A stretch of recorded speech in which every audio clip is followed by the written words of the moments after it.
सतवारी cantonment board के vice प्रधान जितेंद्र सिंह लक्की ने अपने समर्थकों के साथ आज नेशनल कॉन्फ्रेंस का दामन थाम लिया है। जितेंद्र सिंह लक्की ने उमर अब्दुल्ला की अध्यक्षता में आज अपने समर्थकों के साथ नेशनल कॉन्फ्रेंस का दामन थामा है, लेकिन किन मुद्दों को लेकर के वो नेशनल कॉन्फ्रेंस का दामन थामने के लिए अपने समर्थकों के साथ पहुंचे। बोलेंगे और एक जनरल इंट्रोडक्शन देंगे और क्या इनका मुद्दा और मकसद है, क्या एक्सपेक्टेशन है और क्या ये पार्टी को दे सकते हैं। मैं सिर्फ यही कहूँगा सर, ये वो लोग हैं जो ग्राउंड में काम करने वाले लोग हैं, ये वो दफ्तरों में बैठने वाले नहीं हैं।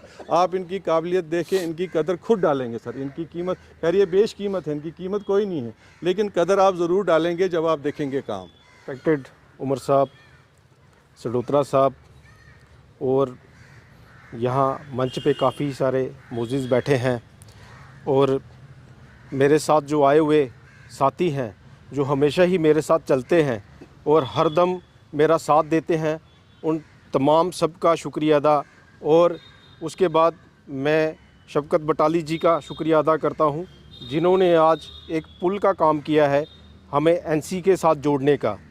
उमर साहब, इलेक्शनें अभी ज़ोरों पे हैं, अभी हम आपसे कोई डिमांड नहीं करना चाहते हैं क्योंकि अभी डिमांड करना बेईमानी होगा। जब आप जीतेंगे तब हम आवाम के लिए जो मुनसिफ जो काम होंगे वो आपके सामने रखेंगे।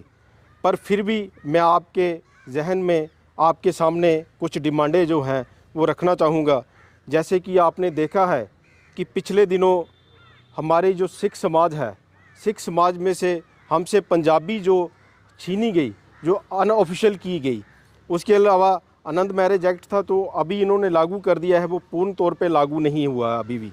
उसके बाद पीएससी में हमारा एक नुमाइंदा होता था सिख समाज का, जो एक एनसी की बहुत बड़ा उपकार था कि सिख समाज को भी आगे लाने के लिए वो एक नुमाइंदा दिया था, तो वो आज की डेट में वो कहीं दिख नहीं रहा है। और मेरे समाज के साथ साथ हिंदू समाज की भी जो काफ़ी सारी डिमांडें हैं और जो मेरे वहाँ पे जो मुस्लिम समाज रहता है उनकी भी काफ़ी डिमांड है, क्योंकि ज़मीनी स्तर पे हमने देखा है कि उनके साथ जो नाइंसाफ़ी हो रही है, जो एक जो उनको राइट दिया गया था ज़मीनों का, वो आप ही की सरकार ने दिया था कि ताकि जो वहाँ पे कत्तर की गोदावरी जो भी है वो उनकी रहेगी। पर आज कहीं ना कहीं उनको डर सता रहा है कि शायद कत्तर की गोदावरियाँ जो है वो टूटेंगी और उनसे वो ज़मीनें छीनी जाएंगी।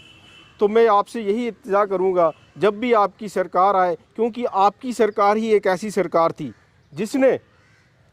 जिस सरकार में सेकुलरिज्म की भाषा जो थी वो बोली जाती थी और वो दिखाई जाती थी। आज ऐसी सरकारें हैं जो रंग भेद, कपड़ों के रंग पे अपनी जो इलेक्शन लड़ रहे हैं। हमें उनसे डर है आज कि वो हमारे इस निज़ाम को, हमारे जो समाज को वो दो फाड़ करने के लिए वो तत्पर हैं और हम चाहते नहीं हैं कि कोई भी ऐसे कम्युनल हार्मनी जो हमारे समाज में हो। हमने देखा है कि यहाँ इस जम्मू स्टेट में, जो जम्मू एंड कश्मीर स्टेट है, पूरे भारतवर्ष में यही एक स्टेट थी जहाँ सेकुलर की भाषा बोली जाती थी। अगर आज कोई निश्चिंत जो अपने घर में सोता है वो एनसी की देन है, क्योंकि एनसी ने सबको अपनी गलबकड़ी में लिया और अपने साथ लेके चले। और सबसे बड़ी मिसाल सिख कौम के लिए तो एनसी ने सबसे बड़े ज़्यादा काम किए। हमारे जो एक्स मिनिस्टर हरबंस सिंह जी वो एनसी की देन थे। त्रिलोचन सिंह वजीर जो आज हमारे बीच में नहीं रहे और वो एनसी की देन थी। किसी ने सिख कम्युनिटी को नहीं पूछा, पर एनसी ने, एचएस बाली, किसी पार्टी ने सिख कम्युनिटी को नहीं पूछा सिवाय एनसी के। आज अगर सिख कम्युनिटी का कोई वजूद है वो एनसी की वजह से है। मैं आपसे इल्तिजा करूंगा कि आपका हाथ हमेशा इसी तरह सिख कम्युनिटी के साथ, हिंदू भाईचारे के साथ और मुस्लिम कम्युनिटी के साथ इसी तरह रहे। और आने वाली इलेक्शनों में आप जहां हमें जो भी ड्यूटी देंगे हम उसको पूरा निभाएंगे और आपके साथ चलने के लिए हम तत्पर तैयार हैं। आप जब भी हमें आदेश करेंगे हम आपके साथ हैं। आपका साथ हमें चाहिए, हम इस मुश्किल घड़ी से भी गुजर जाएंगे। अब लक्की जी ज्वाइन करने गए, उमर साहब ने जाना श्रीनगर, लक्की जी ज्वाइन करेंगे। बहुत बहुत मुबारक।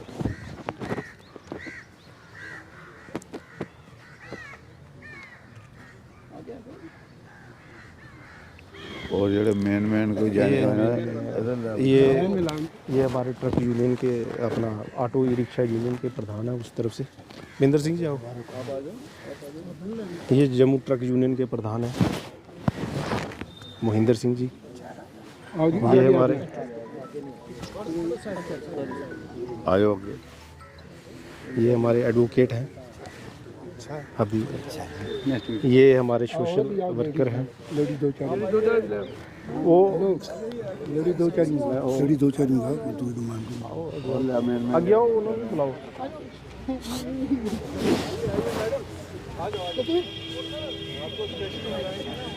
ये सर हमारे जो बचपन से हमारे जो परिवार हैं वो एनसी के साथ चले हैं और ये उन्हीं परिवारों में से हैं सारे। आ जाओ आगे आओ लेडीज आओ ना।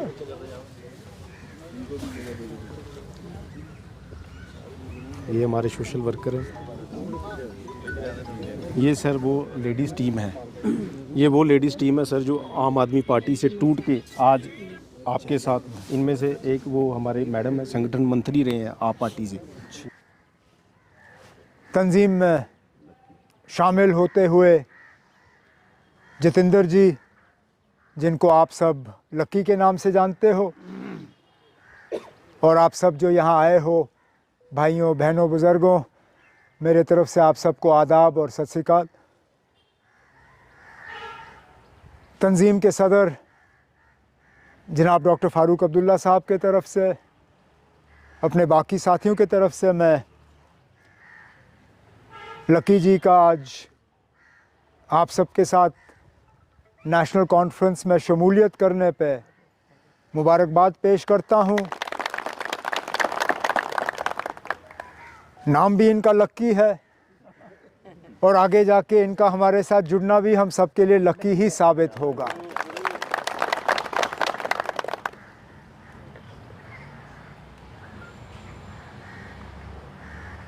एक बदकिस्मती के वजह से नेशनल कॉन्फ्रेंस में सिख समाज में एक नई जनरेशन लीडरों की हम फ़िलहाल पैदा नहीं कर सके। जिन सीनियर साथियों का यहाँ नाम लिया गया, बाली साहब रहे नहीं, हरबंस सिंह साहब एज में काफ़ी, अब सेहत भी उनकी ठीक नहीं रहती, टीएस वज़ीर साहब जिन पे एक नज़र थी, ऊपर वाले को वो मंजूर नहीं था। एक तरफ से देखा जाए तो एक वैक्यूम सा पैदा हुआ और मुझे लगता है इन हालात में नेशनल कॉन्फ्रेंस में लकी जी का आना ये हमारे लिए एक खुशकिस्मती की बात बन गई है, क्योंकि काम करने वाले हैं, एक अपनी एक फॉलोइंग है।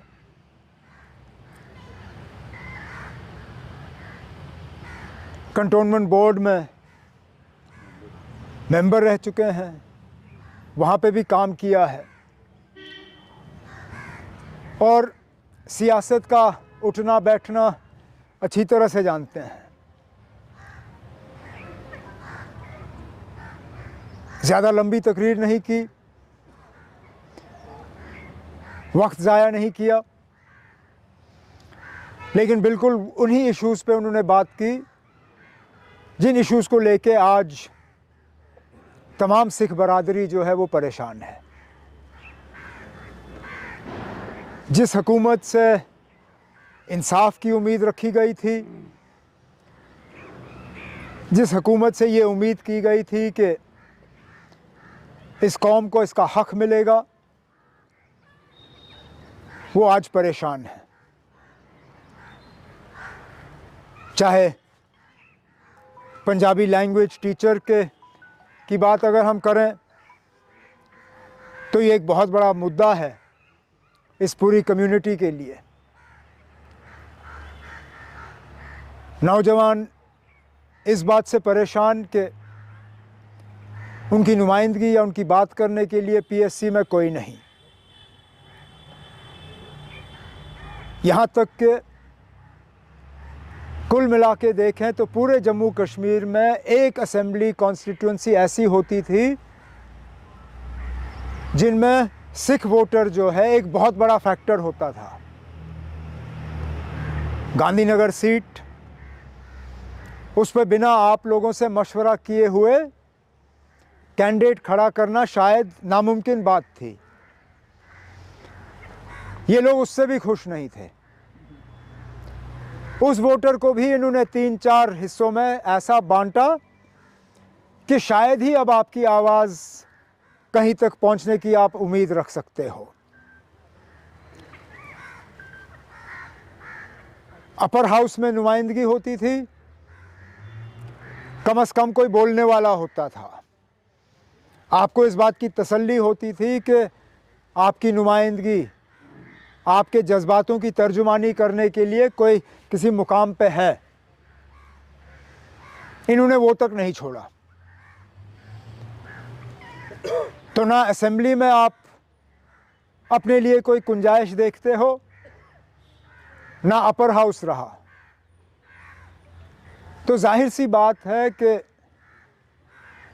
इस नाइंसाफ़ी को आगे जाके ज़रूर दुरुस्त करना पड़ेगा।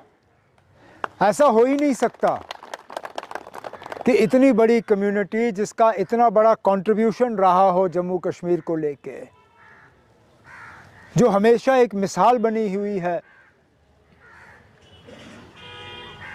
सेक्युलरिज्म की,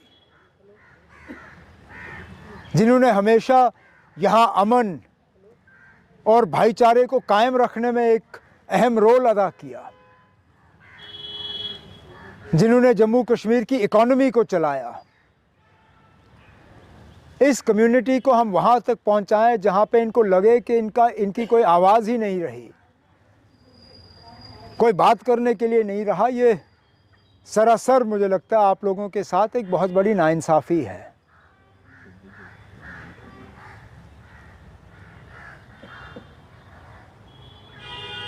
एक और जो बहुत पहले से आपका एक मुद्दा चलता आया है, जिसकी लकी जी ने बात नहीं की, लेकिन जो मुझे मालूम है वो माइनॉरिटी कमीशन को लेके है। बहुत पहले से आपकी ये एक डिमांड रही है कि माइनॉरिटी स्टेटस और माइनॉरिटी कमीशन जो है आपके लिए कायम की जानी चाहिए, ताकि आपको अपना हकूक़ हासिल करने में इतनी परेशानी ना हो जितनी आपको आज होती है।